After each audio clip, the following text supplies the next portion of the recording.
Good Shabbos again, everyone.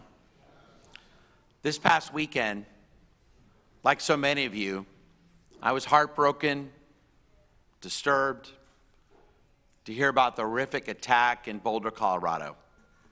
A group of Jews had gathered in silent demonstration, a peaceful vigil for the hostages still being held in Gaza. They were simply standing together, holding signs, bringing awareness to those who cannot speak for themselves. And even in that quiet, prayerful moment, they were targeted.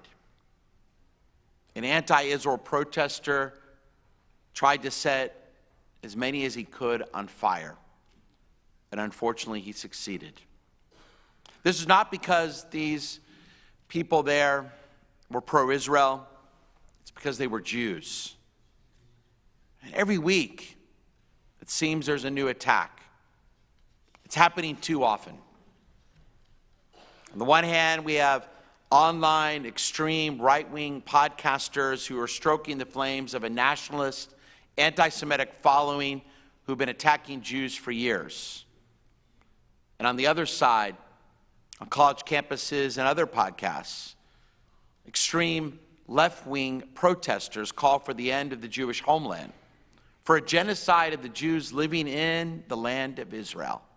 So naturally, they too are now attacking and murdering fellow Jews here in America. So what do we do? What can you and I do to help? How do we respond to the vitriol, the violence, the seemingly endless wave of Jew hate? There are many answers: political, educational, spiritual. But today I want to focus on just one response, one that speaks to the very heart of who we can be. At the Yeshiva University commencement just a few weeks ago, Rachel Goldberg, whose son Hirsch was murdered in Gaza, shared an ancient fable of Aesop, an ancient Greek storyteller whose short stories often offer valuable lessons. Goldberg told the Aesop fable of the story of a father who was worried that his 5 sons were always arguing, always fighting with one another. So one day, the father called his sons together and handed them a bundle of sticks tied together with a simple rope. He asked the first son to break the bundle in half, but he couldn't. He then handed it to the second son and to the third, but none of them could break it. Then the father untied the rope and handed each son a single stick. Each son naturally, easily snapped his stick in half. The father said, "My sons, if you stay united, if you stay together like that bundle of sticks, no one will be able to break you. But if you fight, you're divided, you'll be as easy to break as these single sticks." Rachel Goldberg's message to those Yeshiva University graduates and to all of us was clear. When we stand together as Jews, no one can break us. But when we're divided, we're fragile, we're easily snapped. Now, we Jews have always had our differences. Some Jews may be more religious, some Jews may be more to the right or to the left. There have always been a wide array of Jewish opinions, different ways of seeing the world. And I think diversity is a sign of a healthy and dynamic people that we've always been. It's a good sign that Jews of all ages are not afraid to hold different thoughts and beliefs. I think it's a sign of intelligence, of education, of confidence. And let's remember, we're always going to have fellow Jews, fellow members who we just don't like. We're human. Yet, when we let our differences divide us, we give a victory to our enemies. Many of you heard just a few weeks ago that anti-Semitic protesters actually stood outside the Jewish Community Center here in Houston. That night, there was an event to hear from 2 hostages who had been released from Gaza, to hear their stories and how they had been changed as Jews. But there the protesters were, not protesting against Israel, standing in front of the JCC to protest the Jews and members of the community who attended that program that night at the Jewish Community Center. They didn't know the difference, these protesters didn't know the difference between Reform and Orthodox, liberal or conservative Jews. Perhaps neither should we. Our positions doesn't affect how the haters perceive us. To them, we're all Jews, and that alone makes us targets for hate and for violence. That's how anti-Semitism works. That's how it's always worked. It scapegoats not just liberal Jews or conservative Jews or religious Jews or secular Jews. It scapegoats all Jews.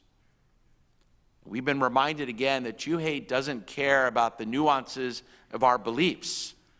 It sees us as just one thing: Jews. Jews who should be attacked. And this lesson resonates deeply with our Torah portion this week, Parshat Naso. This morning in our Parsha, we read about the census of the tribes and the offerings they brought for the dedication of the Mishkan, the tabernacle. Each tribe brought the exact same offering. No one tried to do more. No one tried to stand out. Despite their differences, different banners, different roles of the tribes, each tribe brought the same gift, standing together as Am Echad, one people.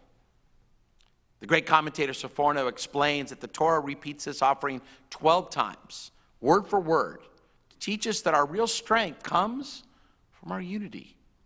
When we bring the same offering, when we stand side by side with shared purpose, we become something no hatred can destroy, just like that bundle of sticks. Together we are unbreakable. Just a few weeks, I'll be leading a Beth Yeshurun congregational mission to Germany and to Poland to see what was destroyed, to see the incredible Jewish life that ended during the Holocaust. And in preparation for this trip, I'm reading this extraordinary book called The Pity of It All. It's a book that traces German Jewish history from the mid-1700s into the eve of the Holocaust. What I've learned so far is I had no idea just how assimilated, just how extraordinary, powerful that German Jewish community was, that had influence throughout German society. Many parallels with our American Jewish community. Now, I don't think America is anywhere close to 1930s Germany, but I think we can learn many lessons from the German Jewish community that was destroyed during the Holocaust. One lesson: that German Jewish community was also very divided and had a hard time coming together to figure out a coherent response to the rise of the Nazis. Maybe it would have made a difference. Maybe they would have been saved. We'll never know. But we do know it's not too late for the American Jewish community. Yes, we'll always have our differences. Some of us will continue to stand on the left, others on the right, but can we admit in the end, neither side has the perfect answers? Instead, I think it's good to have extraordinary friends in both parties who are not afraid to speak out against Jew hate. They're to protect us against those who are coming after us. So today, let us not allow our political differences to divide us. Let's celebrate the fact that fellow Jews can be found on both sides of the aisle.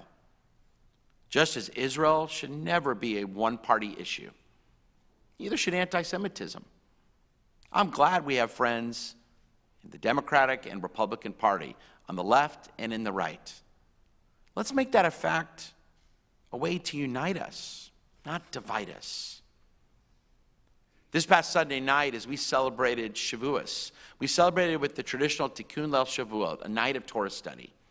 It was wonderful this past Sunday night to see Jews and rabbis from throughout the Jewish community, from the more liberal sides to the more conservative sides. We came together with one purpose: to learn and study Torah, to celebrate the holiday of Shavuot. And as we gather together this Shabbat, we remember that historical lesson of Shavuot, the festival of receiving the Torah at Mount Sinai.